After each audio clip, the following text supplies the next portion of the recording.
The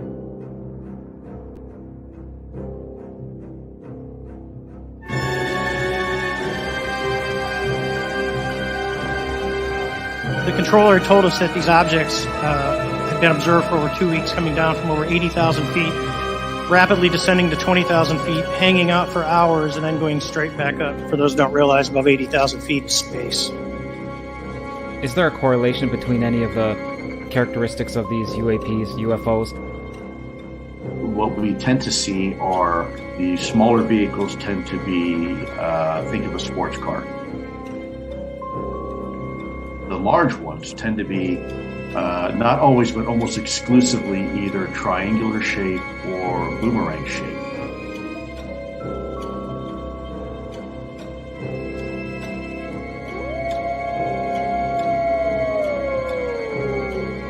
Werewolves?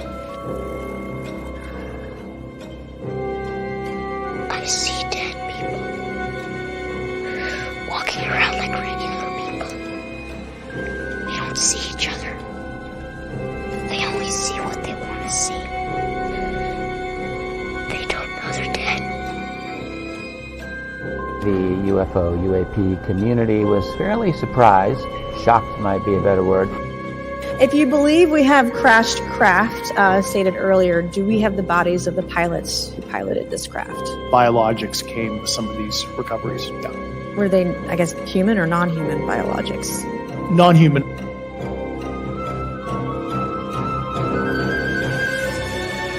Do you think there is life on other planets? Well, I'm not quite sure, but I suppose there would be. I've seen a flying saucer. You've seen one? Yes, definitely. At Lane Cove. When was this? 1953. You don't think this is a figment of your imagination? Several other people with me saw it.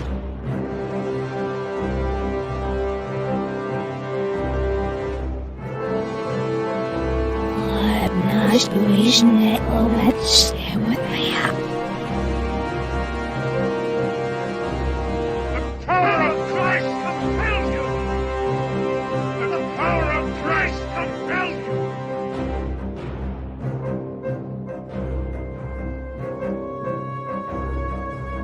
There is now a new UFO whistleblower with some major bombshell level statements.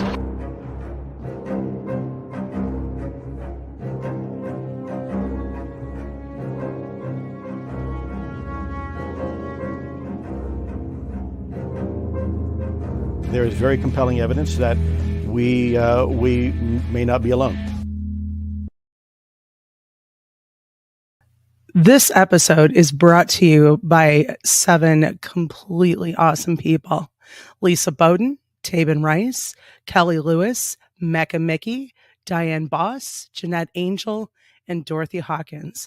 And a special thank you to all of the subscribers on YouTube and followers on Spotify. If you wish to support the podcast, you can hit that join button below to help become an Eyes to That Sky member. Or if you want to join our Patreon or provide other support, the links are below in the show description. But now, on with the show.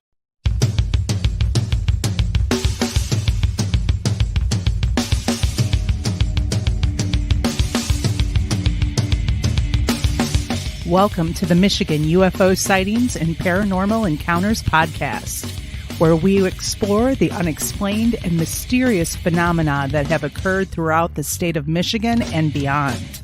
From UFO sightings to ghostly encounters, we delve deep into the stories, the evidence, and the theories behind these strange events.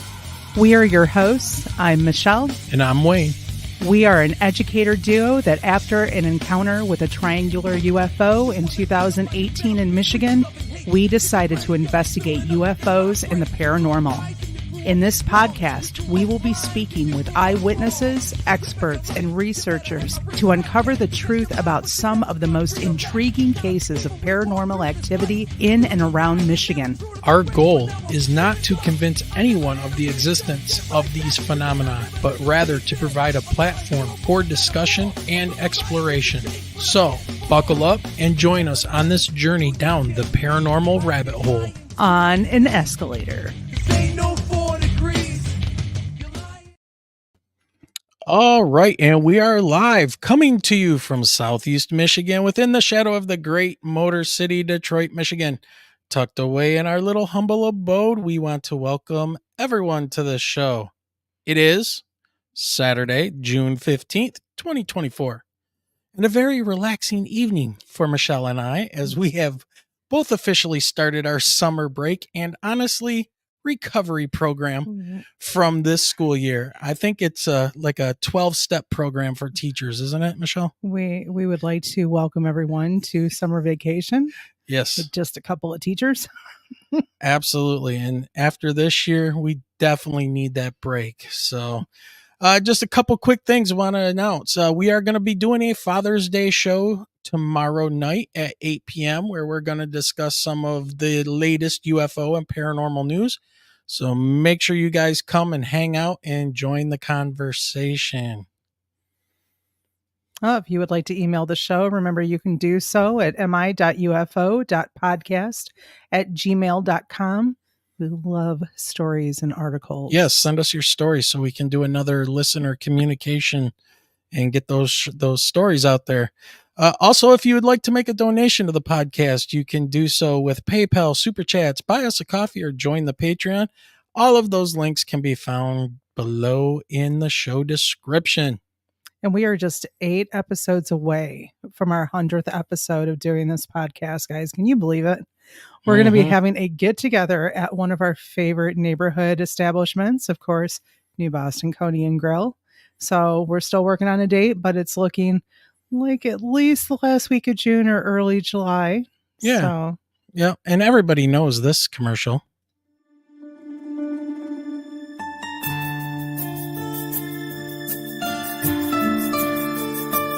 Traveling near New Boston, Michigan? Hungry? Well, then you need to check out New Boston Coney and Grill, tucked away at 37005 Huron River Drive. With daily specials, homemade soups and desserts, and a staff that makes you feel like family, you will not be disappointed. Give them a try for dine-in or carry-out at 734-606-5313. You can find their page, including their menu, on Facebook. Bon appetit.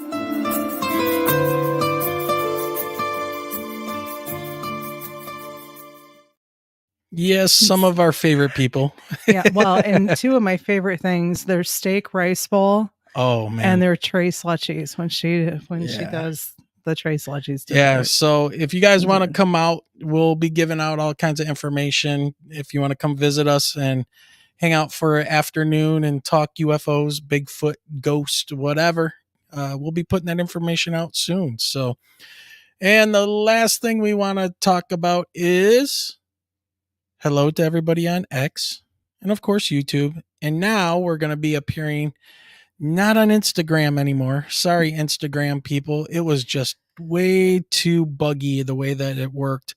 So we're back on Facebook, but we're only able to stream to our Michigan UFO Sightings and Paranormal Encounters podcast page. Can't put it on our personal pages. Yeah, well, we can't put it in our group either. So all of our followers on our group get a notification that we are live on the page. So hopefully a lot of you are jumping over and watching from the Facebook page. But that's just the way we're going to have to do it for now. I feel like we need to say thanks, Mark. Yeah. Mr. Zuckerberg, what are you doing, sir? But I understand a lot of people were using the Facebook platform to run businesses off of and, those kind of things. So anyways, it's one of those things I can understand, but it also makes me very mad. Well, let's kind of jump to our focus tonight. Michelle, why don't you tell us about who we have coming on? We need to tell you a little bit about Mr. Wagner here. So tonight we have Wally Wagner Jr., who had an encounter with a Tic-Tac shaped UFO, and it challenged his traditional Christian teachings. Wally was born in Logan, West Virginia, and received his Bachelor of Science degree from West Virginia University in 1981. Wally did graduate studies at the University of Charleston and Marshall University. With 40 plus years of study and meditation, Wally has gained a unique understanding of the Bible. Warning: If you are offended by different views on religion and UFOs, this episode may not be the right one for you. However, we do encourage you to listen respectfully to all perspectives, to at least educate yourself on some other points of views and experiences. With that said, please welcome Wally Wagner Jr. to the show. Hey, Wally, welcome. Thank you very much. Happy to be here. We're very happy to have you here, especially after what you were telling me you were going through a little bit medically before all of this came about, when we had to kind of postpone the show a little bit. You want to elaborate a little bit on that? Just kind of let people know. Well, I can. I had what is called a Makona. It is a heart attack by definition. You have the increased troponin levels, the protein levels in your blood, which signifies your heart is under stress, not getting enough oxygen. But when a catheterization is done, you're told there are 0 blockages. In fact, you have less than 0.1% plaque. So, then what causes a heart attack? That's where I guess the questions start to arise. Generally, they say it's the little vessels around the outside of the heart which do not show up on the electrocardiograms and the such that were under stress, probably acute stress. But anyway, that's all behind me now. I was given a clean bill of health, told to live a life as normal. So that's exactly what I'm going to do. All right. That's excellent. So, Wally, I want to start out with digging deep into a little bit of your past. So you have a lot of life experience with this topic, probably not even close to anything Michelle and I have knowledge of. But we need to start somewhere, right? So, as I am sure you've been asked 1,000 times over, can you take us back to the beginning with your upbringing and when you were brought into religion at start? And then we'll go on from there.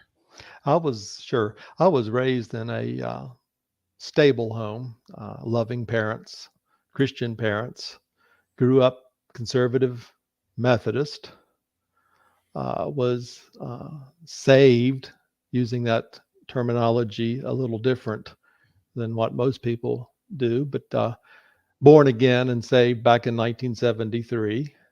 And from there, pretty much have become Southern Baptist at one point, evangelical Southern Baptist, as well as conservative Methodist here in the state of Virginia. I moved into Virginia in 93, and I've been retired since 2016. And let me lead that into seeing my craft. I've had about every position in the church aside from pastor and deacon and or a few other minor jobs. I've done sermons before, taught Sunday school, sang in the choir, all the good things a typical Christian would do. I was teaching Sunday school at the time in 2016 when I saw my craft. I was a mailman at the time, almost ready to retire. And I had just made a delivery to a lady here in this county. I'm in Bedford County, Virginia, for our audience to know. That's in between Roanoke and Lynchburg, home of the National D-Day Memorial. And I was heading back to my vehicle, and something or somebody had me stop in the lady's front yard and look up. And I've been questioned on that before. Do you think they were communicating with me? And, that's quite possible. They were communicating with me, but I did stop. I did look up, and directly over my head was my encounter. What I saw was completely different from what you guys have seen. You've seen the black triangle. I saw the white cylindrical, what we now call Tic-Tac. It was gleaming white, no windows at all, no nacelles, no wings, nothing to support it being there. It was not a blimp, not a plane, not a balloon, not a temperature inversion or swamp gas or anything like that. It was a craft, and it should not, by our known physics, have been there. It let me see it for approximately 3 seconds. Then it was not there any longer. It either cloaked, took off so fast I could not see it, or perhaps, as Richard Hoagland would say, maybe went into another dimension. Maybe it changed frequencies. Maybe it was a malfunction. I mean, all these thoughts are going through my mind. Maybe they wanted me to see it. Maybe they knew I would write a book, or what turned out to be 3 books. Maybe they knew it would change my life. Where it has led me, for sure, is not where I had planned to go. I'd already bought a bass boat and was going to be up in your neck of the woods doing walleye fishing on the Great Lakes. That was going to be, a big part of my retirement. Sure. Henceforth, I've sold the bass boat. I guess I've turned into being an author. I've done 2 books that have been published. I just turned the 3rd one in to the publisher this week, actually, and I'm proofing the proof copy now. But to say that changed me is really an understatement. I call it an epiphany, if you will. Not so much in the fact that, I've always believed the universe is full of other beings, that there's just way too many suns, galaxies, planets out there for us to be the only one populated. But being that I had grown up in a conservative Christian environment, that's where the changes really came about. The Bible had always been my foundation. That's where I always went for truth. How many times have you heard what the Bible says? The Bible says, and that's pretty much the environment I was in. When I was the Southern Baptist, that was for about 8 years here in Virginia. I was taught the earth was 6,000 years old and UFOs are pretty much all from the devil. So that's kind of the mentality that a lot of people have. And I'm not saying that's right or wrong or bad or good. I'm just saying that's what I'm confronted with and part of what my makeup was. I mean, that's where I came from. And, today I don't connect with any of that at all anymore. So my mind is open now.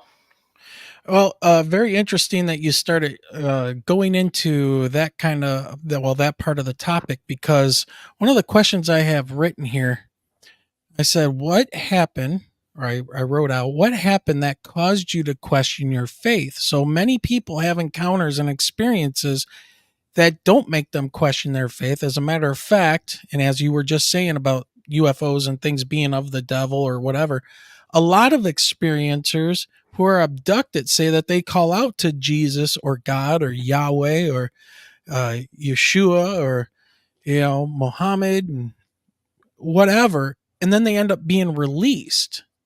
So these kind of experiences have given way to that belief that these craft and beings are of a spiritual, religious, supernatural type of nature. So what do you think it was that made you think differently when you saw that Tic-Tac for about 3 seconds? Well, let me say first that it did not happen immediately. I wasn't scared That's when fair. I saw it. Okay. It was a process of backing up and restudying and reevaluating everything I had been taught. Like all crafts are from the devil, that we're made in God's image. Any creature that doesn't look like us must not be from God, on and on, things of that nature.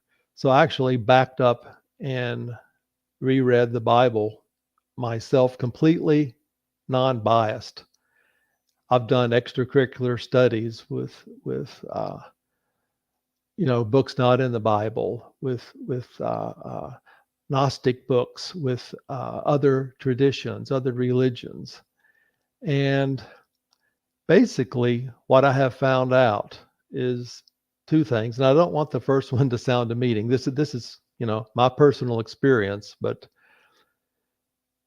generally when you're going to and I'm speaking from my own experience, church, on a regular basis, you may go to a Christian bookstore and find books and brochures and pamphlets, but pretty much they all are going to fall in line with what you already believe. You're looking for support with what you already believe.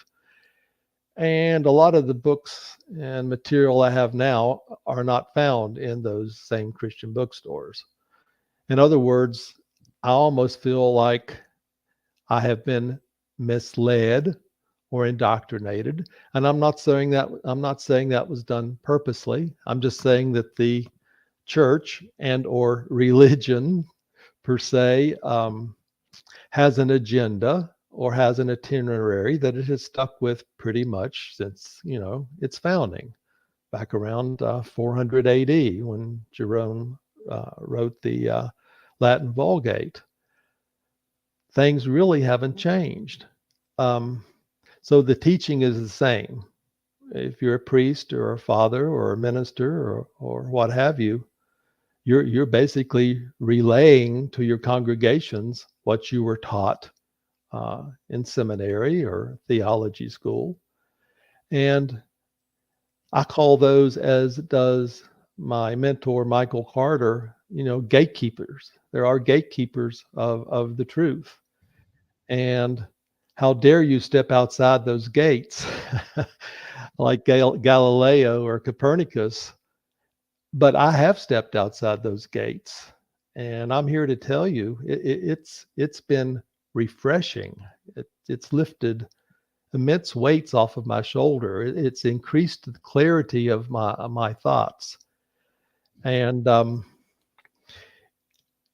it has caused me to completely reevaluate my foundational beliefs, which were formerly found in the Bible.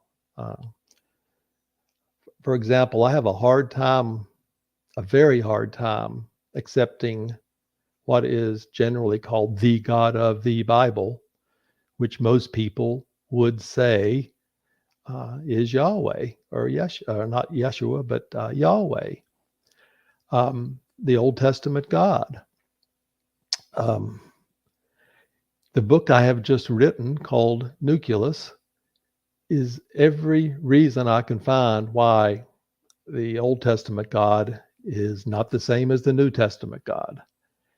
And I elaborate on every one of those facets.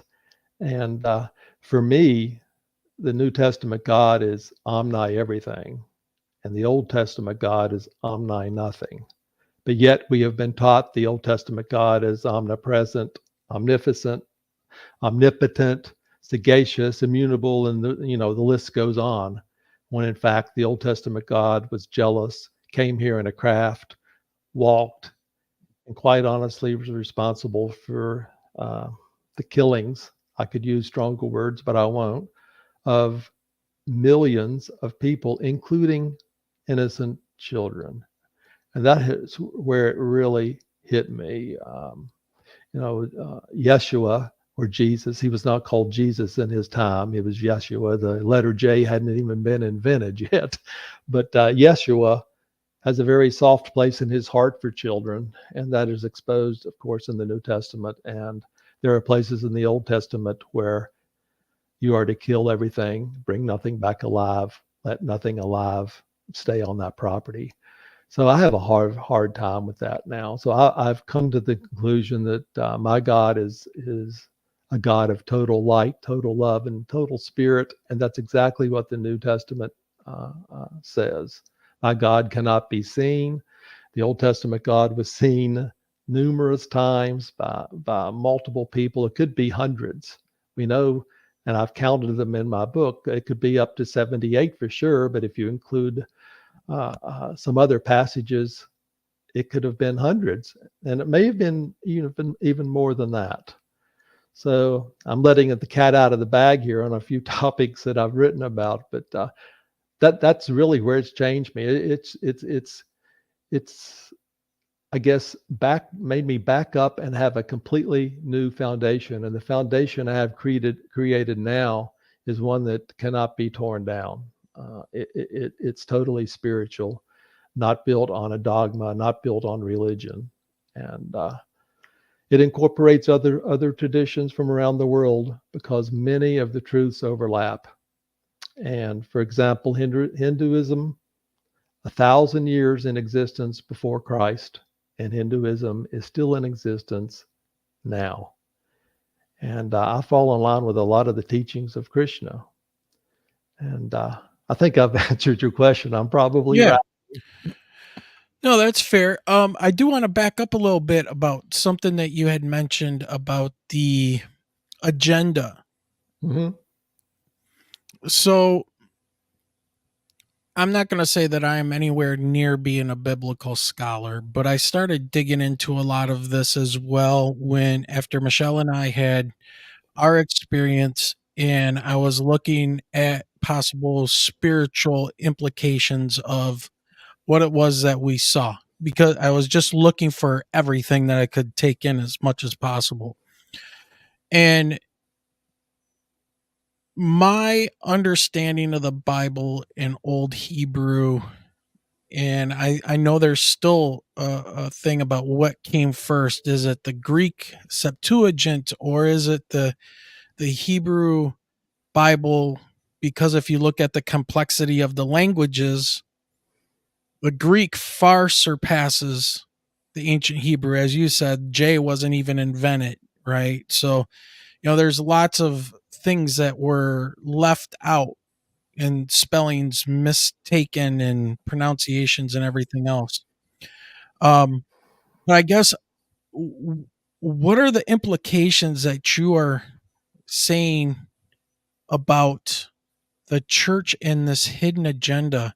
Are you saying that they redid or are changing the words of the Bible to fit a totally different storyline other than what it is you're proposing, and for what end? You've asked about 4 questions in one, Wayne. Well, I'm probably going to I'm forget just one trying to keep before I up with you. finish. Let's back up to square one. Jesus taught 2 levels of knowledge, without a doubt. This is biblical. He taught the lower level to the masses, to the Gentiles, us, basically in parables, but his disciples received upper level knowledge and wisdom. And a lot of the upper level knowledge and wisdom is very, very hard to understand. A lot of it is Gnostic. All of it was eventually removed. Gnosticism was a thorn in the side of early Christianity. They finally, was able to get rid of it, just like reincarnation. Reincarnation was an accepted tenet early on and was for a long time. Well, you can still be born again, right? Born again has different connotations to different people. My old born again is nothing like what born again means now. I mean, when I read about Nicodemus, it's something completely different now.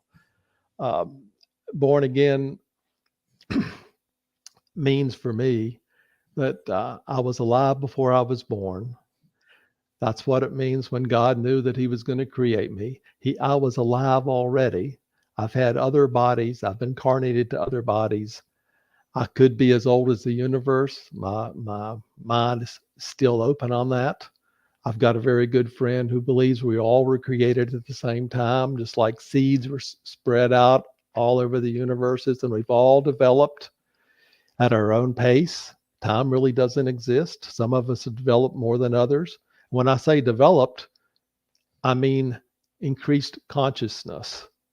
We want to be like what we call the Father, because we are, I'm going to go ahead and say it, little gods. I could not have said that in the Baptist church. I would have been considered New Age. But the way I read my Bible now is I am a child. I'm a children of God. I have growing up to do, and I have time to do it. But time really doesn't exist. Time is just for us here and now, nothing more than, the earth going around the sun.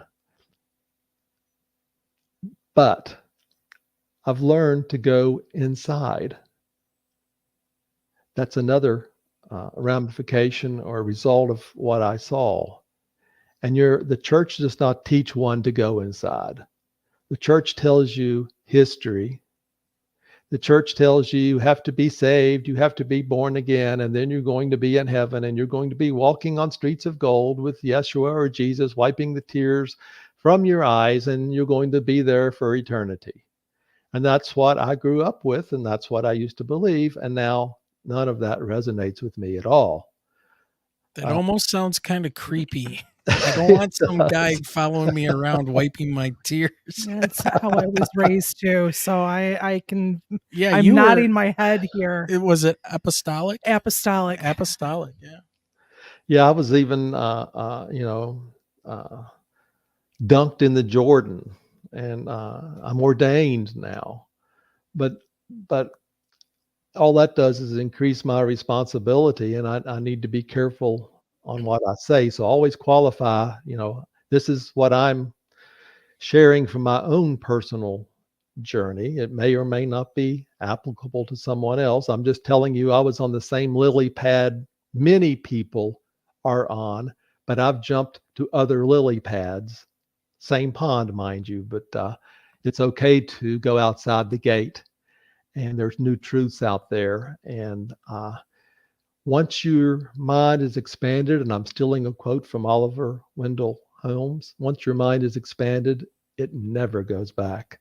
And I am never going back to believing what I used to believe. The subtitle for my book that I just turned into the publisher is called Religion in the Rearview Mirror. I used to be religious, but that word doesn't even fit in my repertoire anymore. I'm totally spiritual now. And I've learned about the soul, spirit, and ego. A lot of that is covered in the book that'll be coming out later this summer called Nucleus. And a lot of that is compatible with Eastern traditions. And a lot of that the church does not teach. The church does really not teach you how to go inside. The church just tells you need to connect with the God of the Bible, and that God of the Bible will take care of you. You have this one life to live. Your main goal in life is to be born again and become a child of Jesus. And then when you die, you'll be in heaven. I do believe the only way to get there is through the church, and that's how they control. That is exactly right? correct. That is exactly correct. And like with the Catholics, it's confessions to a priest, right? And yep. And you're always having that tether to basically another person that's going to lead you to the promised land here. Well, and hopefully beyond. That's true. I'm also a student of near-death experiences and shared-death experiences, and from that standpoint, we do have a guide when we die. I'm not going to go there on this podcast, but having a guide is actually a good thing. But when the Bible was written, it was written in Latin, not Aramaic, not Greek, not Hebrew.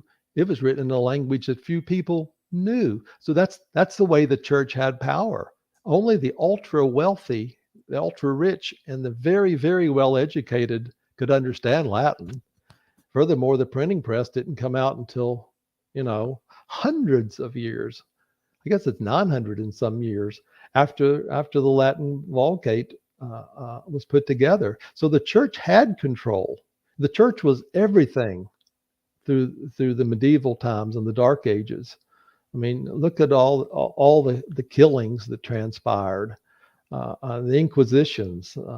It was just terrible. and the church had power, and it got to the point, Wayne, that you bought your salvation. I mean, that was one of the underpinnings of the Protestant Reformation. The church had gotten so that if you paid so much money, your sins were forgiven. But guess what? You could pay a little bit more, and your sins could be forgiven tomorrow as well. Forgiven. I mean, the church just got out of control, and that, I guess you would say that power became corrupt, and kudos to Martin Luther and Tyndale and all those who broke away.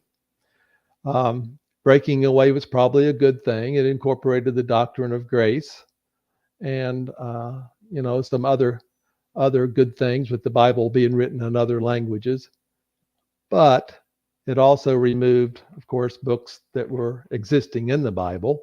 And if you believe that the Holy Spirit was responsible for putting what's in the Bible, then man certainly changed it by taking out those books. And in taking out those books, purgatory went away, and so did praying for the dead. And that had been Christian, part of Christian theology up until about 15 or 1600.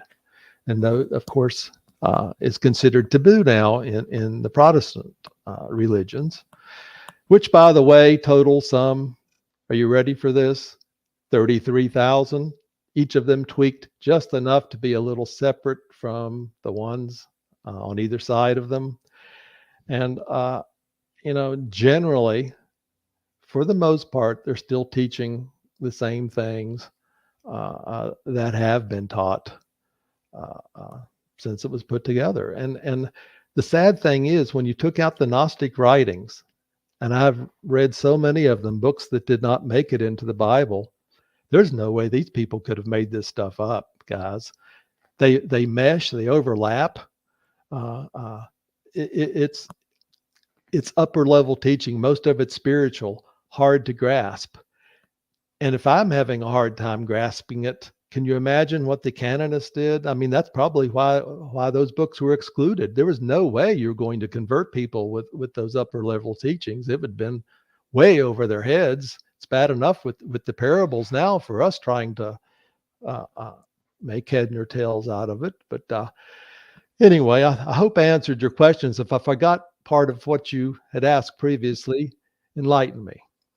Well, it seems that, and I guess what I'm trying to ask is, are you saying that the angels, the demons, all of Yahweh, all of these people or things were visitors or invaders or other beings that came to this planet, and our primitive minds back then saw them as a supernatural godlike being?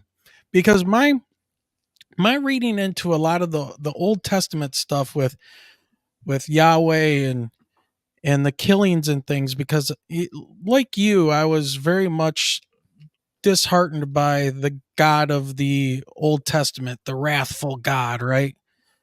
And then I started reading a little bit deeper and come to find out that Yahweh was basically at war with the different Canaanites and whatever, because they were following different gods, Nephilim or Benoha and Elohim, right? And that God, that the ancient Jews were more of like, Yahweh was an Elohim, but there was only one Elohim like him. He was the main dude, basically. That's what we're taught. Right. That's not what's in the Bible, but that's what we're taught. Okay, explain then, because well, let me back curious. up and first say that yes, the answer to your initial question is yes. They came here. They all came here. If you're omni everything, you don't come. How do you go down some 13 times in the Old Testament if you're already supposed to be there? How do you go down? And the word if, like for Sodom and Gomorrah, this God of the Old Testament had to go down to see if what he was hearing was correct. Doesn't he know already? Yeshua could read minds. The Old Testament God apparently could not read minds. This coming down is mentioned throughout the Old Testament. And I guess what I want to say is The Old Testament God we are programmed to believe is Yahweh. But Yahweh was only a local God. He lived in or about Sinai or Seir. Seir became Eden, and Edom was in the northern part of Saudi Arabia, including parts of what modern-day Jordan encompasses. He came from there. That's mentioned in multiple verses. So he was a local god, probably a god of the Kenites, who were copper smelters. And we know the copper was smelted in that area. He was also considered a god of war, which alludes to what you had mentioned. This God was not the main God. If you look in Deuteronomy chapter 32, verses 8 and 9, which is often overlooked, the Most High God was El, not Yahweh, but El. Yahweh received a portion or an inheritance, as did the others of El's family. El had 70 children. That's been found to be true in the old Canaan area of Ugaric and Syria. We found this information that says El had 70 children. And if you look in your Bible, there's places where you will read that 70 nations belongs to Shem, Ham, and Japheth. But not only that, but there were boundaries. So we had 70 gods, each received their own inheritance. They received it from the Most High God. The Most High God was El. How Yahweh got to be God of the Hebrews, God of Israel, then God of this world, and then God of the universe is really wacky. It did not spread east, it spread west. East already had their beliefs. I mean, look at Saudi Arabia. As close as it is, and home of the Midianites, where Jethro, Moses' father-in-law, lived, who believed in Yahweh, they're not Christian today. Turkey has less than 0.1% Christianity today. There is very little Christianity if you look at a map and go east. It's where the population shift happened from Israel going up through Europe and then eventually over to us here in the Americas. There were multiple gods in Canaan, but they all were just in Canaan. The Bible, as it's written, is only for the Levant. Nothing is mentioned about Hinduism, Buddhism, Shintoism, nothing about Islam. But yet the same Gabriel who visited Daniel, who visited Mary, also visited Muhammad. So these beings came here. They came in crafts. I'm totally convinced. So I guess that makes me an ancient alien believer. They definitely came in crafts, and the Bible is full of this. And how many times have I read it and never connected the dots? Oh, I might have heard the chariots of fire with Elijah being picked up and whatnot, but how many times have you heard a minister say, well, that was really a craft or a UFO, should I say it? They don't say that because it doesn't fit the agenda. So what do they say? They say Elijah was picked up in a whirlwind and taken to heaven. End of comment. When in fact, John the Baptist was Elijah. He was reincarnated. And you may believe that he's coming back to be reincarnated again. And according to Malachi, I mean, he may be one of the two prophets in Revelation. For sure, we know that James and Peter and John recognized him during the Transfiguration at a time when there were no pictures.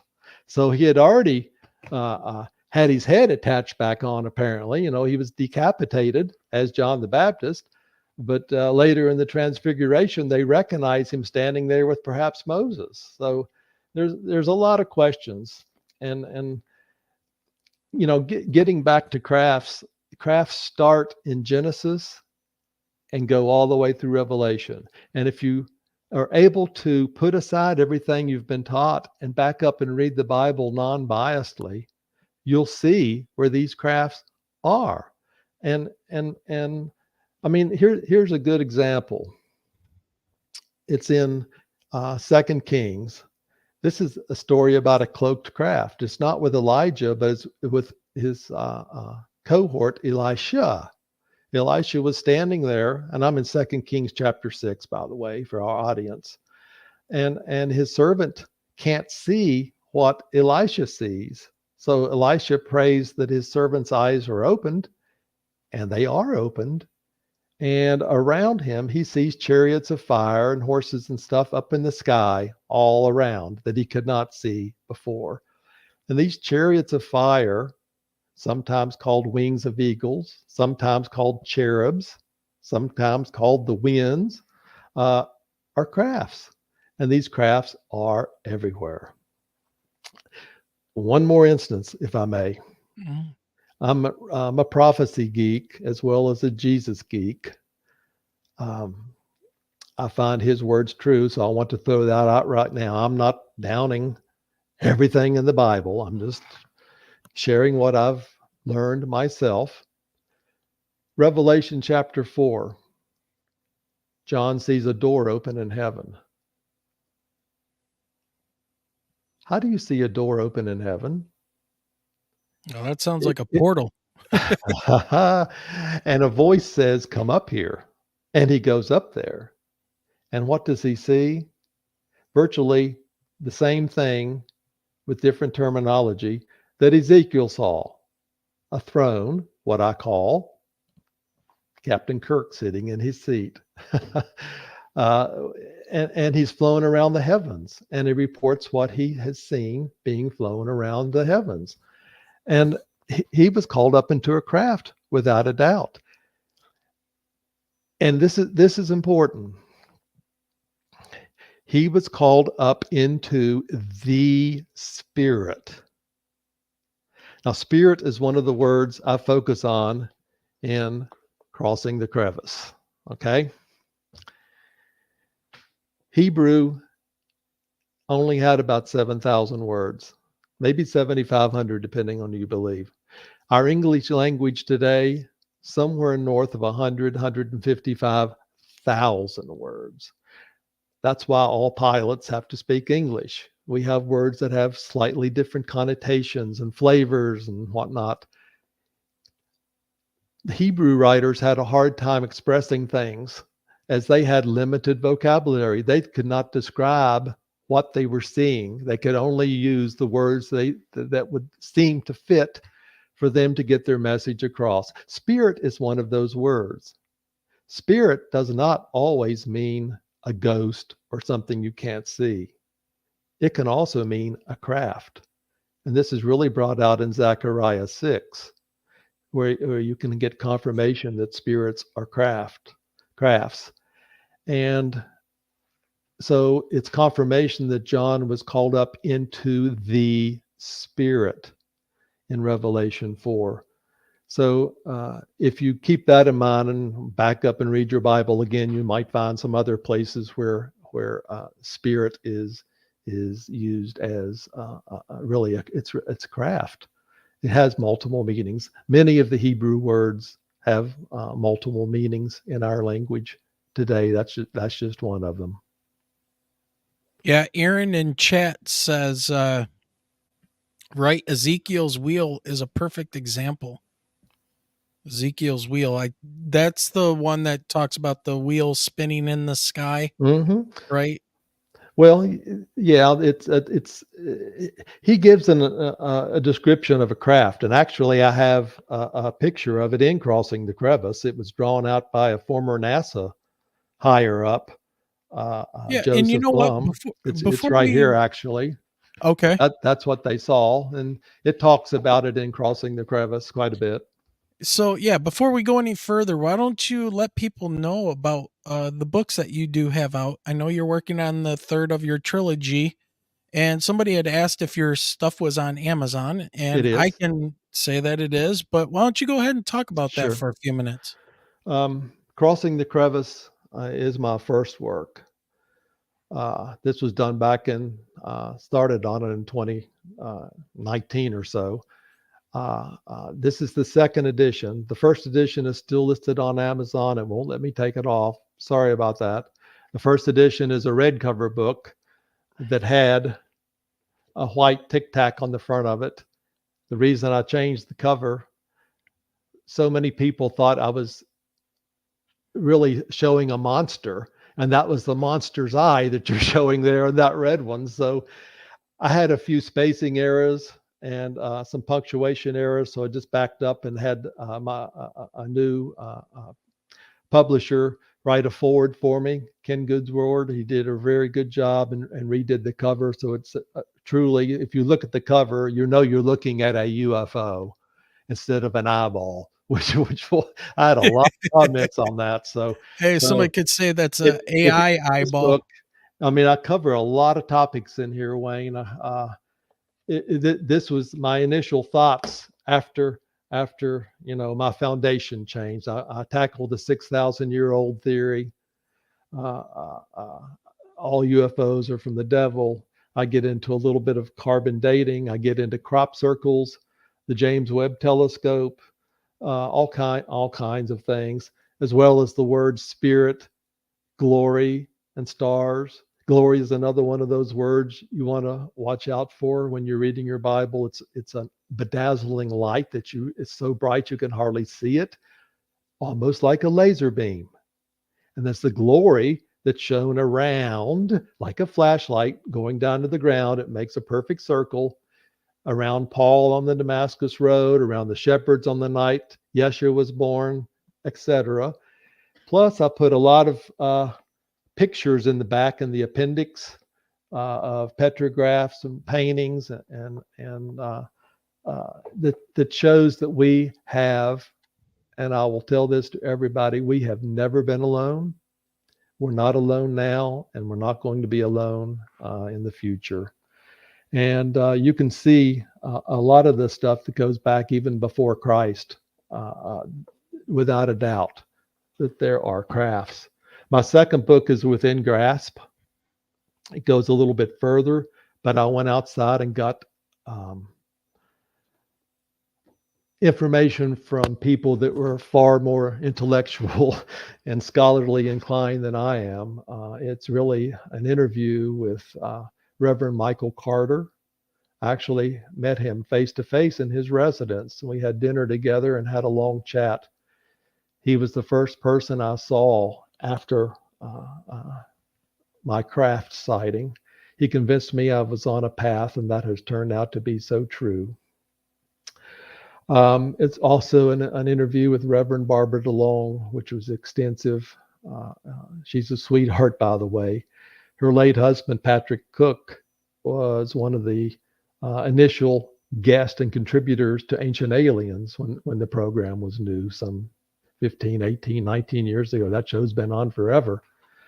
And I get a lot of information from her, including a shared death experience, which is in that book. There is a nice interview with Reverend Dr. Barry Downing, the first preacher who verbally stated that UFOs are in the Bible. And he's still alive, by the way. He lives in New York. He's retired now. He was with the Presbyterian denomination for virtually all of his life. Quite a gentleman. But he was the first person from behind the pulpit to expose it. This goes back to the late 60s. There's also a very interesting and in-depth interview with, shall I say, retired Army Major, I guess you would say Reverend too, or Dr. Paul H. Smith. He was a member of the original Project Stargate, did remote viewing, and there's a lot of information in there. Guys, this remote viewing thing is for real. It's one of those untapped abilities that we have within us, but we don't have the teachers. Yeah, we had somebody on who talked remote viewing with us maybe 2 months ago now, Michelle, I think it was. And Michelle broke the universe, I think. It was one of the most bizarre things. I ended up reading it was who was our guest? Brian Bowden, I believe. Yeah. And he had 5 envelopes that he sealed up and stuff, and it's so creepy how this worked. But I'm reading with every envelope, I'm reading things that he had done that day that he'd done. I wasn't getting anything, I guess, with the envelopes at all. But Michelle is like viewing things and writing things down one envelope ahead.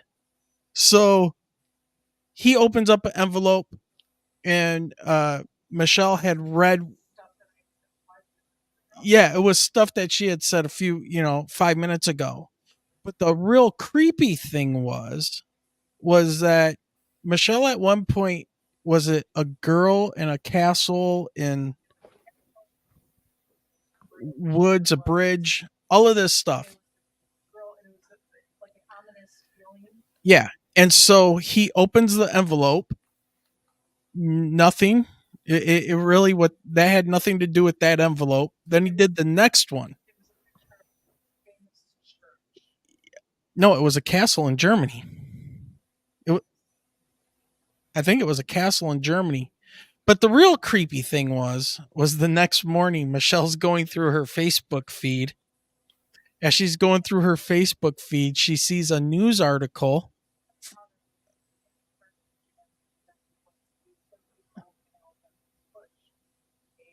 Two.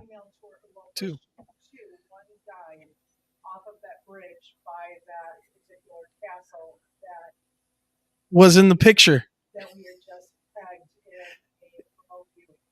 in the show the night before. So I think my husband was scared to talk to me.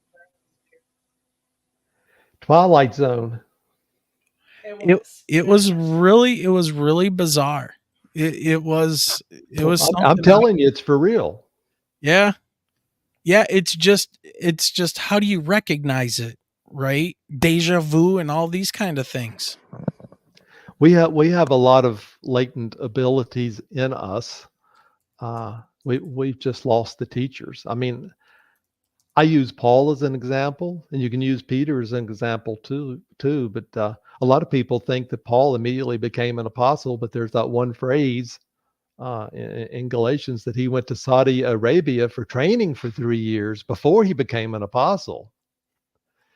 And after those 3 years, I mean, he could blind Elymas, and he brought Eutychus back to life. He did not have those abilities before. In fact, he was a persecutor of Christians, as we know. So we have abilities in us. But my question is, where are the teachers? And are we ready to learn? I mean, we're so busy these days wanting to know if we have 4 bars on our cell phone. We're the furthest thing away from what we were warned about in Eisenhower's farewell speech, that we needed to be an alert society.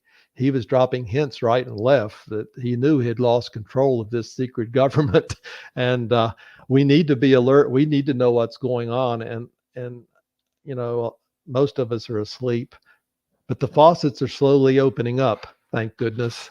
And if I do my part to get people just to realize that a lot of the way the Bible was written was really just one-on-one accounts for people in a locale that they were in. And the Old Testament has nothing to do with the supreme God of the universes. We're talking about billions. Actually, it's one with about 24 zeros after it, septillion or something like that. That we're talking planets and galaxies that with the James Webb Telescope that's out there now, we didn't even know existed 5 years ago. I mean, things are just getting pushed back further. The universe is older. There's more galaxies than we'd ever imagined. And for us just to think we're the only ones here, and this God came and I guess, created us here, and then this God is always here. I mean, think of it this way. I look at John 14. God went away, and Jesus needed to go away in order for the Comforter to come. And Jesus himself mentions he has other flocks. I mean, that tells you right then that we're not alone. And in Crossing the Crevice, I put a chapter in there about a typical gray. If you took our bodies like they are now and you lived in space, what would happen? Your eyes would get bigger because of all the blackness. Your brain would get bigger, lack of gravity. Your bones and legs and whatnot would become spindly because of lack of gravity. Your skin would slowly dehydrate due to the lack of humidity and sunshine, and you're eating dehydrated foods most likely, and you will turn into what appears to be a gray. If you're out there long enough, I can actually see how that would happen. But I'm probably getting off on a tangent there, but I'm throwing that out. Here's what Within Grasp is. It actually has a picture of the craft I saw with a blue background. And there's also a chapter in here that goes back to World War II, just how easy it is for a god to be made with the John Fromm, with the cargo cults. Oh, yeah. We dropped goods to the natives in New Guinea and Vanuatu and places like that. They venerated the airplanes. Yeah. You go back and here's an exact copy of an airplane made out of sticks and branches and whatnot. And, those cults are still with us today. They're still with us today. And without a doubt, these people, whether it's Vishnu or Krishna or Yeshua or Yahweh, they came here. And aside from the flood, they did not come here to destroy us, so we'd still be here. We're still here. They shared their knowledge with us. And I really think, aside from possibly a little DNA tweaking, if you want to go that route with the Anunnaki, that they were basically good beings. I mean, how we got, I guess your program maybe from the 50s, all the scary UFO movies that we saw. It used to be, Annie, go get your gun, but anymore because of Star Trek and Star Wars and programs like you all are putting on now, our minds are so that it was like me. I was not scared when I saw my craft, and I would not be scared if I saw one now. And I've seen so many different entities or images of entities. I have no reason to be scared if I see, a mantis being or someone from Palladia, or what we might call a being that's maybe blue-skinned or Nordic. I'm not afraid now. These beings have always been with us, and we are children. So then, what were they doing during the Old Testament when it was this killing and eradication? It sounds like these beings were here using that area of the world as a battleground. Well, they were. You have to remember that Yahweh was the only God that was jealous. Why was he jealous?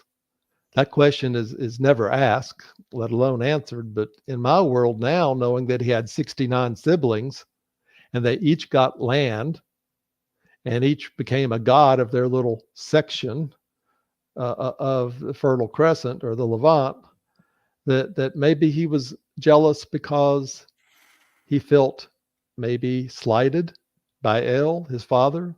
Maybe he wanted some other land or something. I don't know, but his jealousy certainly is brought out, throughout the Old Testament. I make a joke sometimes. Satan is responsible for the killing of 10 people, but if you look at Yahweh, aside from the flood, you're looking at perhaps 3 million. If you include the flood, well, it could be exponentially more because people lived longer back then. I'll just say that. But the flood is in virtually every culture around the world. Every country, every culture has a history of a great catastrophe.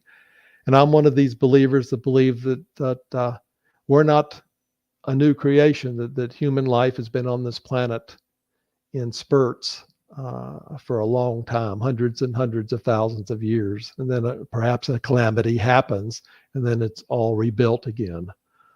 And if you believe some of the writings, we're getting close to the time for a calamity now.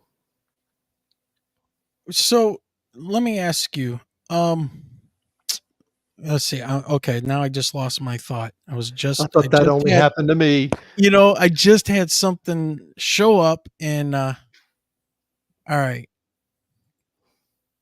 Smart comments. I guaranteed to get worse as you get older. Yeah. Well, geez, next week I'll be 54 and man, I don't know, Michelle.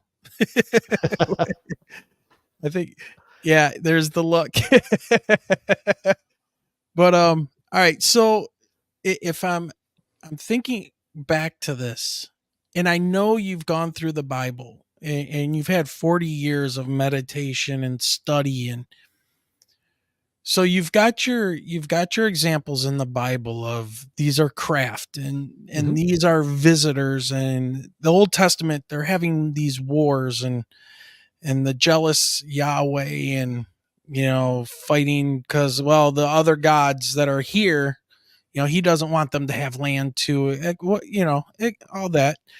But what I know, you've had to go through other traditions. You've mentioned Krishna and some other religions, but other religions that you were reading up on and you went, aha, they are mentioned in those writings too. Do you have some examples of those? Well, I don't want to let the cat out of the bag, but there's quite a few examples in this third book that's coming out later this summer called Nucleus. This is a proof book, by the way, and it's not available yet. I'm still proofing it. That'll be on Amazon too, correct? It'll be on Amazon as well. Right. I'll also have a valid link on my website. Reincarnation is one, without a doubt. This being saved, you really save yourself. You're responsible for your own salvation, your development of the soul, the ego, things of that nature, that which Jesus was really trying to teach. The upper level teachings to the disciples. A lot of the upper level teachings that are not in the Bible are actually in some of these Eastern traditions. That we're all children and we all have these powers in us. The key is increasing your consciousness, and you increase your consciousness over what we call time. Time doesn't exist, but as you go forth, you keep putting, how do I want to say this, experiences, emotions, knowledge, wisdom, you store it up, and you eventually, your goal is to be more like the Father. As your consciousness increases, then you will become more like Yeshua. Example, many of the saints that are written about are venerated primarily in the Catholic Church. There again, when the Protestant church broke off, you don't hear a lot about saints, but saints are and have been a valid part of the Christian religion.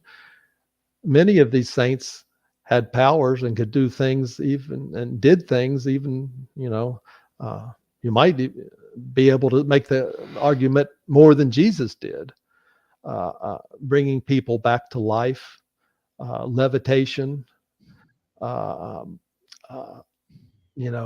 moving from one point to another point, transmuting almost instantly. Buddha could do that.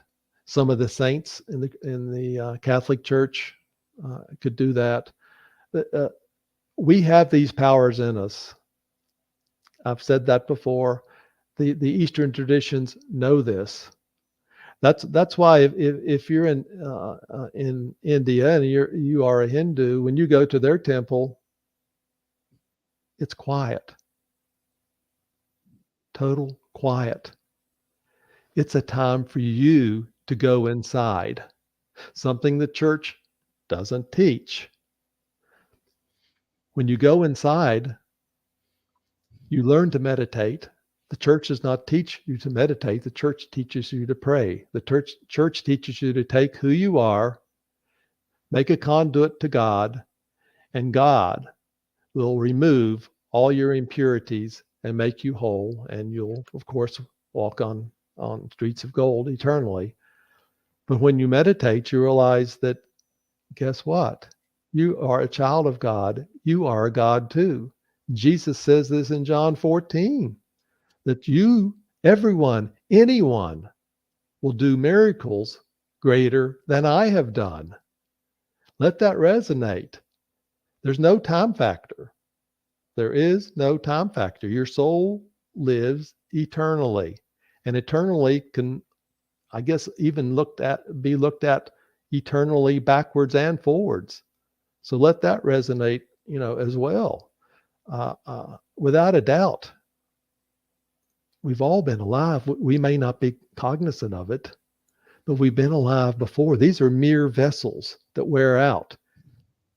We are in these vessels to experience and to learn and to grow. We are building up our consciousness. That is our goal. And that is something the church does not touch on at all. And the Eastern traditions, really do. Like I put a lot of that in Nucleus, which will be out later this summer.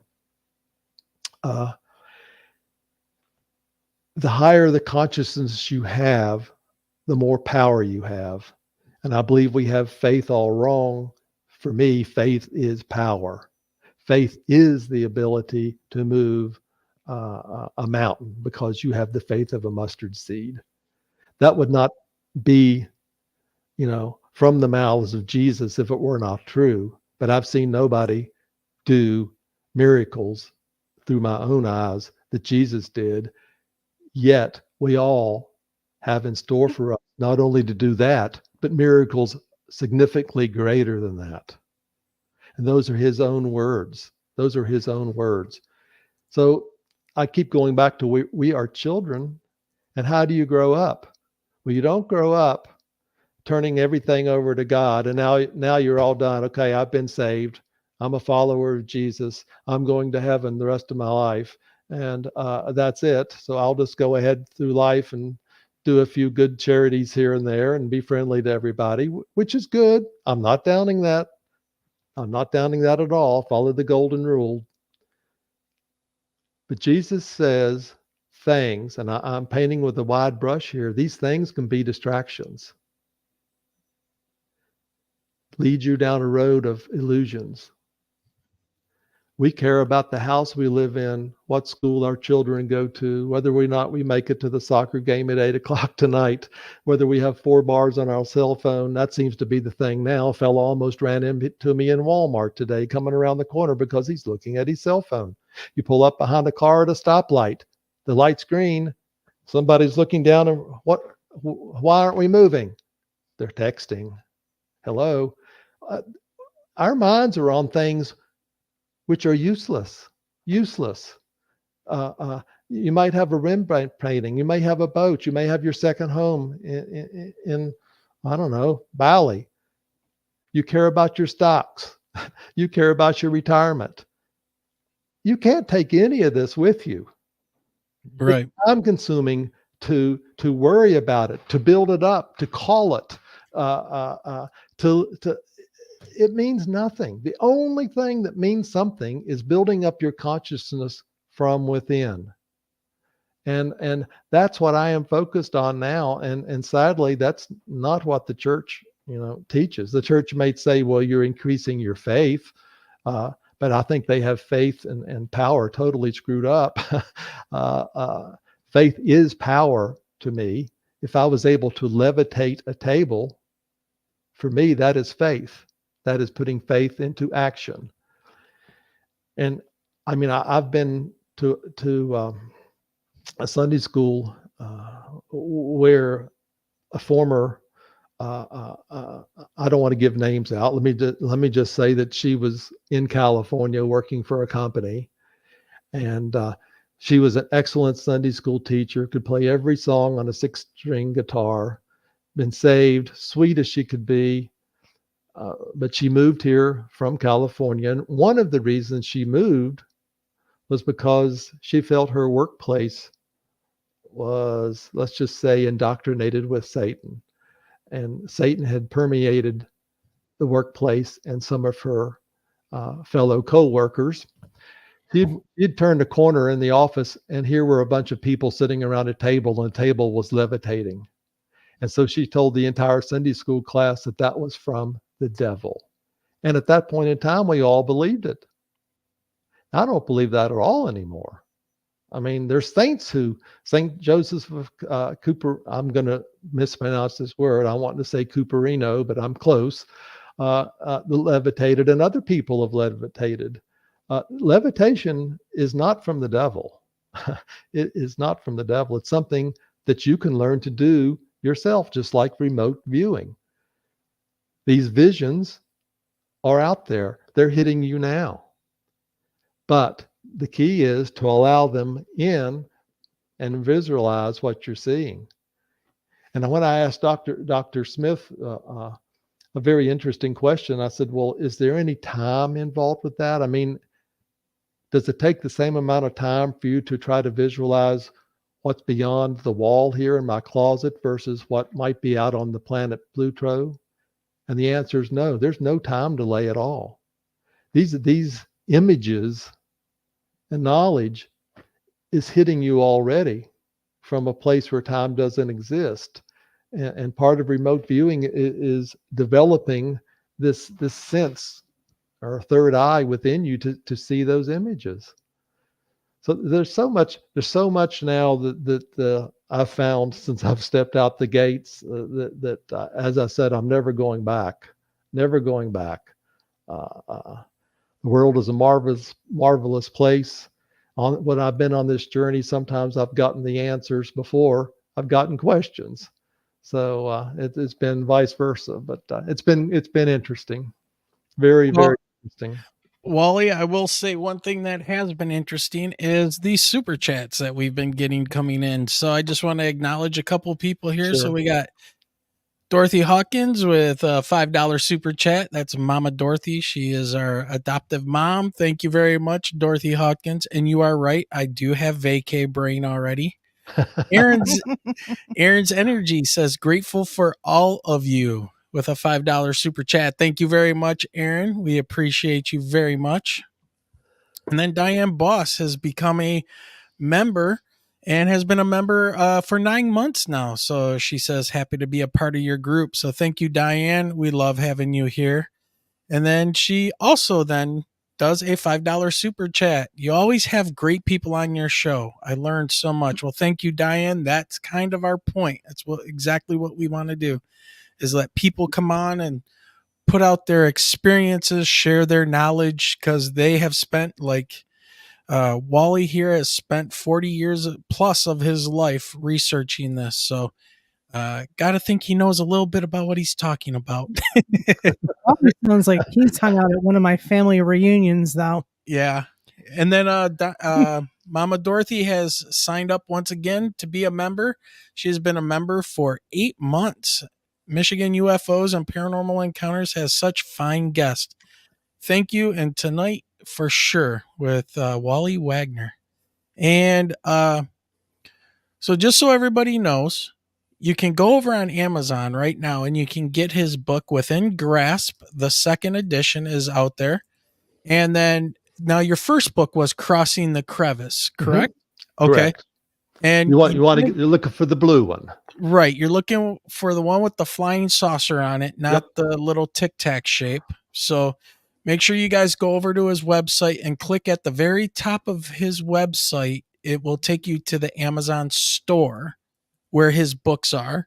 And then you have now this third one, Nucleus, that's coming out. And do you have a release date for that one as of yet?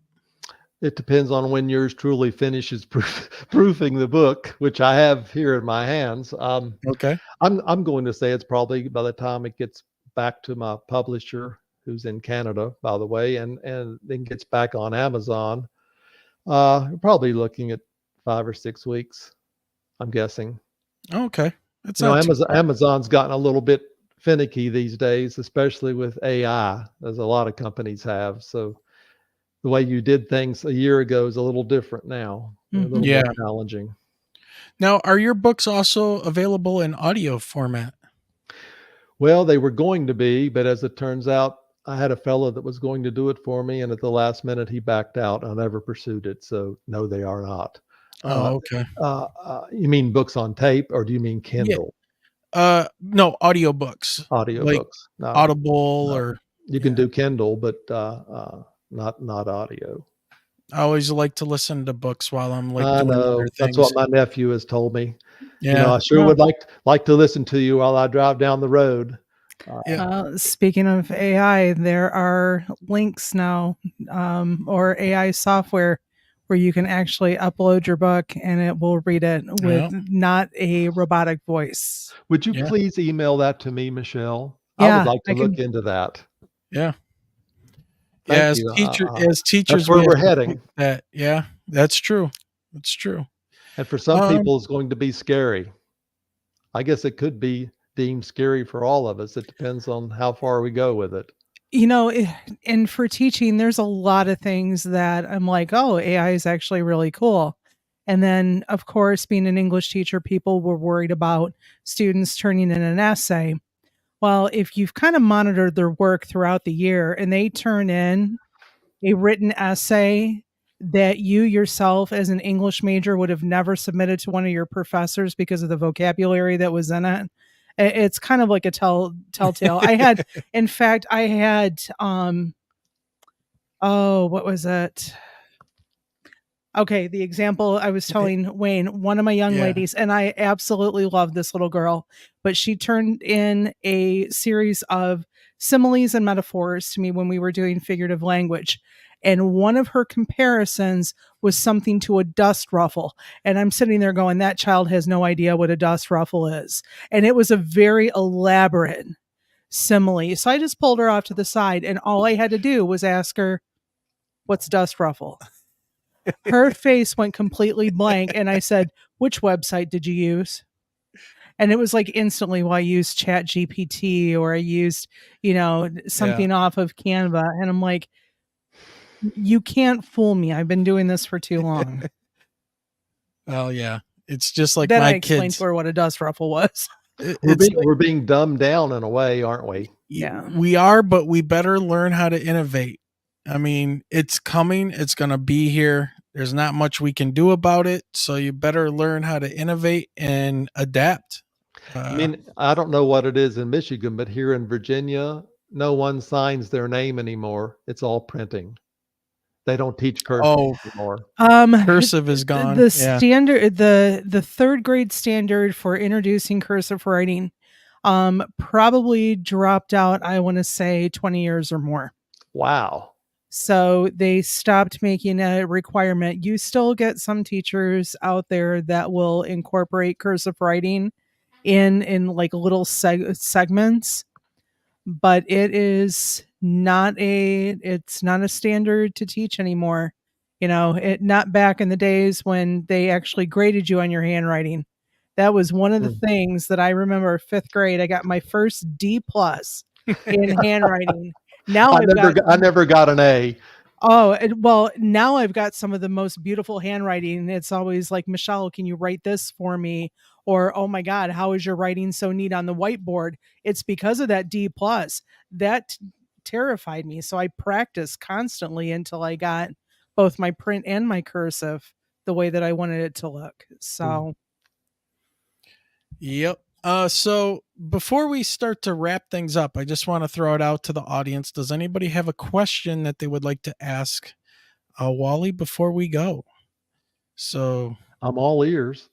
Yep. And I'm actually one of those people, if I don't know, I'll actually say I don't know instead of making up an answer. Okay. One of the questions, there was a poll, and we had 14 people that voted on this poll. So people, if you're out there watching, I see there's like 25 of you watching right now. If you're on YouTube, do you think that there are UFOs and ETs in the Bible? 79% of you have said yes, and 21% have said no. So before the end of the show, make sure you guys take that poll, and I want to see where you guys are at before we leave. I would venture to say the further north you go, the higher that number would be that there are UFOs in the Bible. Here in the South, it's probably going to be higher that no, they're not in the Bible. Yeah. But I mean, you can even look at Genesis. The Spirit of God hovered over the water. This is the case. What is the Spirit? Is a craft. This is a case where the craft.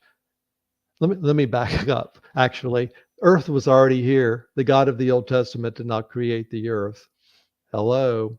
Bara was the word used. It was actually division between the Elohim and the Shinnim.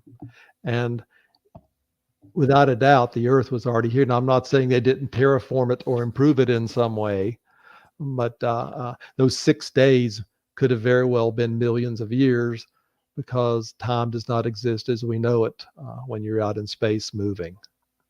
That's been proven by Einstein's relativity theory. All right. So we do have a question here from one of our previous guests and a local friend here in Michigan. Guy Merritt says, I sincerely wonder what he thinks about all of the violence in Revelation. So eschatology, right? That is eschatology. I would have to go a couple of ways on that. You can make a case that when the Bible was written, and it was written by multiple people, even Genesis was written by multiple people, not Moses, that we were invaded, that we were already here, and crafts came. And you can read in Joel, especially the second chapter, things aren't going to be pretty on the day of the Lord. So the question really goes to, what is the day of the Lord? And if there's a rapture, when does it occur? And will you be here for the tribulation period, which is expressed generally in the Revelation? So some of those questions need to have answers before you really get into, what's going to happen. But for me, and again, I'm speaking for me, Jesus comes in a craft from the east, and he will bring thousands of crafts with him.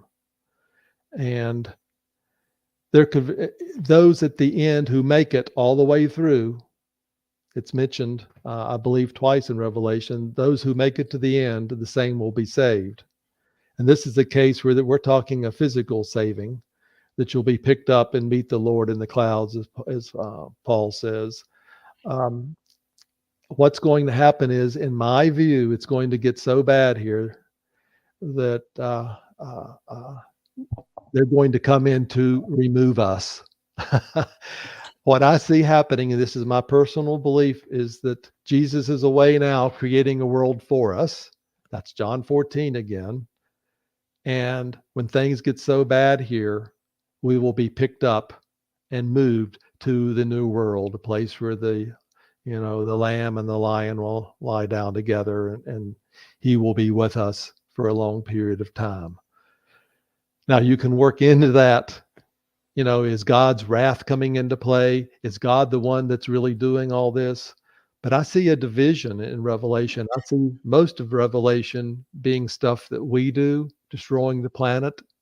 Instead of treating it like it's our abode and taking care of it, we're destroying it. And then I see some of what we call God's wrath developing in the latter part. So crafts would be involved without a doubt, but I see them as coming to take us away to a new world, because this world is in chaos, or basically destroyed. So much of it will be destroyed by fire, by famine, by disease, by people's hearts failing them. and things that we read that's going to happen. Which if you believe the Bible at all, especially the New Testament, then you might say that that's starting to happen now. I mean, look at a one world currency. I can see that happening now, where you may not have been able to see that 50 years ago when we got off the gold standard. And I just read where Saudi Arabia is no longer going to acknowledge our dollar. They're going to more of a digital currency after their 50-year pact is up, which is up very soon. And that'll probably be one of the things that happens, is the American dollar will no longer be accepted as the world standard for currency. And you already see Bitcoin, you already see China and Russia working together. So, you can make the case that the cards are falling in such a way that you can tie it into Revelation. Yeah. Aaron asks, what does Wally think about the Dead Sea Scrolls? Those are those texts that they found, obviously in the Dead Sea, but those were Christian books that were written but left out of the canonical Bible, if I remember correctly. For the most part, a lot of them were. Some the are Gospel included. of Mary and. Well, I make a point that in each of my books, I put in the appendix some of the books that are left out. For example, in Crossing the Crevice, you'll see the Assumption of Moses, the Epic of Gilgamesh, the Didache, the Psalm 151, and within Grasp, you'll see the Gospel of Thomas, which is a must-read for everybody. That was one of these books that is in the Dead Sea Scrolls. The Book of Enoch, which every Christian should read. It's mentioned in the Bible. Well, Those you might are the directly and indirectly, both. Right, that's the Watchers. Yes, it contains the Watchers. Watchers, yes, and a bunch of angels with names you'll have a hard time reading. The Apocalypse of Baruch, and in the Nucleus, I am reprinting the Gospel of Thomas from another source. The Gospel of Thomas is perhaps the ultimate Gnostic text in a lot of ways. I'm also including the Gospel of Judas, the Gospel of Mary again, and the Secret Gospel of James. So these are some of the books that have been left out. But what I think, to answer her question specifically, you couldn't make this stuff up. And a lot of it was over the heads of the canonists. A lot of it would not have done anything to not only create the way, but to unify the way and to get the way, the early Christians established in the Levant and build up Christianity. So they stuck with the lower level teachings, which are basically in the Gospels.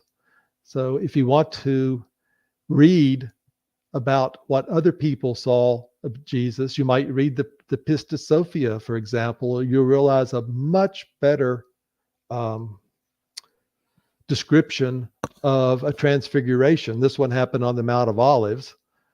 That would just blow your mind away. This Jesus transfigured more than the one time that we got little snippets of in the Bible. He was definitely a being of light, and we are too, by the way. I'll just throw that out. When you pray, when you meditate, you create, photons, which are light. The higher your consciousness, the more photons you create. So in essence, we are beings of light as well.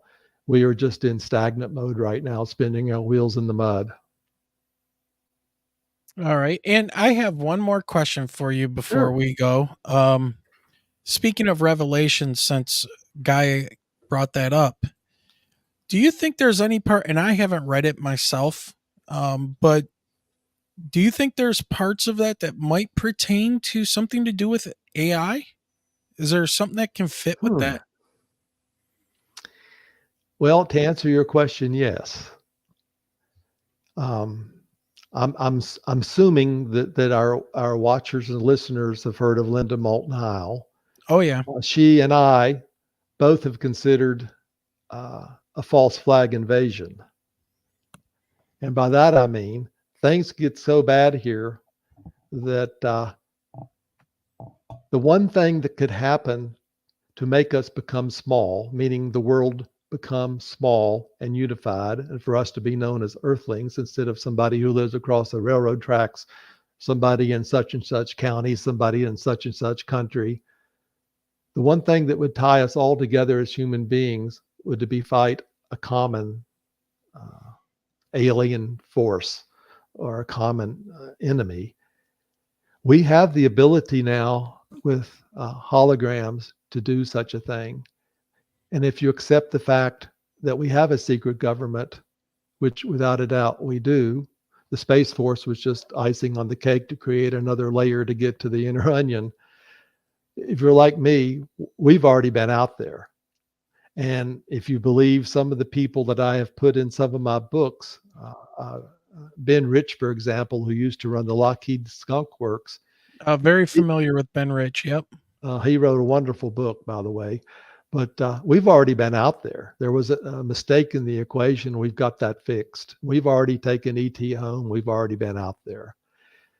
So if you believe that we're working with aliens now, that aliens are amongst us, as some of these people who have come forth recently have stated, including Lieutenant Colonel Hall and Roush, that was on the TV. They're here now, and we're probably working beside them at perhaps some underground bases, maybe at Dulce, maybe in Antarctica. And we've already been out there. We already have spaceships out there. I'm fully convinced of it. So we have the technology, and we have the technology to make things disappear. And I could see that happening. In order to save us from destroying ourselves, we could have a common enemy be developed, and this fighting occur or appear to occur in the sky when it really is just us. Yep. All right, Wally. Well, we're at 1 hour and 36 minutes. So time flies when you're having fun. I'm telling you, this has been great. So, ladies and gentlemen, we've had Wally Wagner on. You can go and find his material and his websites at withingrasp, all one word, .net. There's also another website, which will take you to basically the same place. It's otherflocks.net. And you can find his books on Amazon right now. We have Within Grasp, the second edition. That's on Amazon in his Amazon store. And Crossing the Crevice, My Epiphany, How It Affected the Bible and Disclosure. And you want the second edition of that one that was put out on January 15th, 2024 with the flying saucer on the front. Not the red covered one that has like the little Tic-Tac shaped. And then within about 6 weeks or so, we're going to be getting his third book to his trilogy, which is Nucleus. Mm-hmm. Did I leave anything out? Excellent. Okay, perfect. Perfect. All right. Well, Wally, it's been great having you on. Would love to have you come on again when Nucleus gets released, and maybe we can dig into that a little bit more. Sure, I would love to. Thank you guys so much for having me, Wayne and Michelle. I've really appreciated it. Thank you. It's been amazing. Wally and StreamYard, if you go back into the private chat, I sent you a link to an AI generator for books. I see it. Thank you. Yep, and I did email that to you as well. So super. All right. Well, have a great night, Wally. We'll talk to you soon. You too. Appreciate it. Stay safe in Michigan. We will. Thank you. Take care. All right, everybody. Wow, that was a great show. Michelle, there's so much stuff. Right now I'm just picturing my father and his side, the Father, the Son, and the Holy Ghost. Absolutely. And then my brother, who obviously I don't think he ever practiced apostolic faith, went to a non-denominational, and how my dad critiques him. Oh yeah. Let's see. Dorothy says, awesome show, Wayne and Michelle. Thank you to Wallace Wagner for gracing us with his knowledge. Absolutely. This is why we do this. We love having people come on and talk and different perspectives. Yeah. We've got we had to reschedule one of our shows with Candace Briggs, who's going to talk to us about the Earth's galactic history and stuff about the moon. She was ill, so we had to miss our show last Sunday, but we're doing 2 shows this weekend. So we just had Wally Wagner on, and then tomorrow we're going to do a special edition of a Father's Day UFO paranormal show. Talk about some news things going on with that, especially these Harvard scientists who've come out saying that they think that one of the biggest possibilities is there's a secret hidden alien society under the ocean. I love it. I love it. We got to dig into that. So we'll look into that. I mean, as Wally was saying, if you put a human in outer space, what would they eventually evolve into? Big dark eyes, little bodies. But if you put them down in the dark, in the deep ocean too, we could be turning into that, or so who knows? We only have about 5% of the ocean mapped. So a lot of that stuff you see on Google Maps is fake. So no way. Yeah. All right, so let's end this poll over here and see what it says. It was running 80-20. Yeah, so last I looked. Do you think that there are UFOs and ETs in the Bible? 80% say yes and 20 say no. Only 15 votes though, but still, that's probably a decent sample for what people think is going on out there. Yep. All right, so everybody, tomorrow, special Father's Day episode. We'll be on at 8 p.m. Eastern, probably for about an hour or so, doing a little extra episode here, having some fun, talking about news and chatting with you all. Coming up then, we've got, in July, we've got Candace Briggs, who will be coming on and talking with us, as well as Darcy Weir. Yes, that's right, Darcy Weir. So we'll get that date and everything set up here soon, and you guys can come on and join the live show with that. So with that being said, Michelle. Have a great night, everyone. Have a great night, everybody. And remember, keep those eyes to that sky. All right, Michelle, what button do I hit? Which one is that? Is it this one? Wait a minute. Really? Michelle, help me.